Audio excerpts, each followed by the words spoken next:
Hello la famille, j'espère que vous allez bien. Bienvenue dans cette nouvelle vidéo.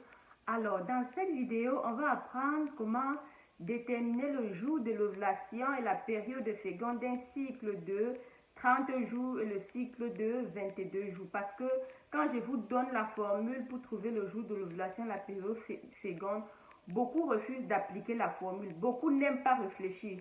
Lorsque je dis ceci, pour trouver ton jour d'ovulation, compte le nombre de bâtonnets correspondant à la durée de ton cycle. C'est-à-dire, si tu as un cycle de 30 jours, tu comptes 30 bâtonnets. Tu soustrais 14 jours à partir du dernier jour du cycle pour trouver le jour de l'ovulation. Et compte 5 jours avant l'ovulation pour trouver 5 jours avant l'ovulation et 2 jours après l'ovulation pour trouver la période féconde. Vous revenez en commentaire, dites, et si j'ai le cycle de 22 jours, et si j'ai le cycle de 28 jours, et si j'ai le cycle de 32 jours, est-ce que c'est compter 32 bâtonnets qui te dépassent, ou c'est faire la soustraction qui te dépasse? Pourquoi vous n'aimez pas réfléchir? Alors, je vais le faire, je vais tourner la caméra au tableau pour vous montrer comment calculer. Et avant de le faire, je t'invite à cliquer sur s'abonner, active la cloche et partage également cette vidéo. Alors, la caméra est face au tableau. Ici, on va travailler avec deux cycles, le cycle de 30 jours et le cycle de 22 jours.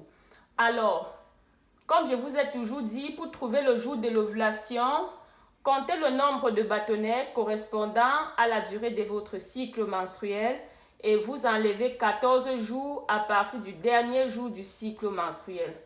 Alors ici, j'ai le cycle de 30 jours. J'ai compté 30 bâtonnets numérotés de 1 à 22. Beaucoup vont se demander pourquoi j'ai numéroté de 1 à 7 au rouge. Ça, c'est les jours de l'écoulement.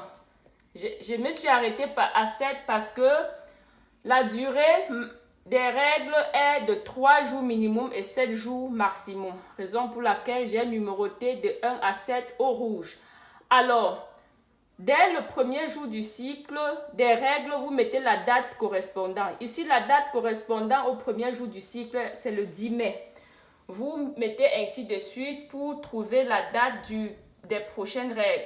Alors, comme c'est le 10 mai, la fin du cycle, c'est le 8 juin. Le 8 juin correspond au 30e jour du cycle, c'est-à-dire les prochaines règles auront lieu le 9 juin parce qu'un cycle commence le premier jour des règles et s'achève à la veille du premier jour des prochaines règles. Pour celles qui ont encore des difficultés à déterminer la durée du cycle. Alors, revenons maintenant trouver le jour de l'ovulation et la période féconde.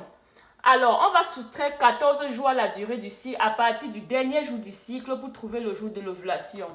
1, 2, 3, 4, 5, 6, 7, 8, 9, 10, 11, 12, 13, 14. J'ai soustrait 14 jours. Je reviens compter à partir d'ici, du premier jour du cycle. 1, 2, 3, 4, 5, 6, 7, 8, 9, 10, 11, 12, 13, 14, 15, 16. Voilà. Le 16e jour, c'est le jour d'ovulation pour un cycle de 30 jours qui correspond au 25 mai. Alors, quand vous trouvez le jour de l'ovulation, regardez la date à laquelle correspond votre jour d'ovulation. Alors, pour la période féconde, on va compter 5 jours avant l'ovulation et 2 jours après. Comptons, allons-y, 1, 2, 3, 4, 5. On met là-bas, 1, 2, on met là-bas et on encadre. Période féconde. Je mets PF, période féconde.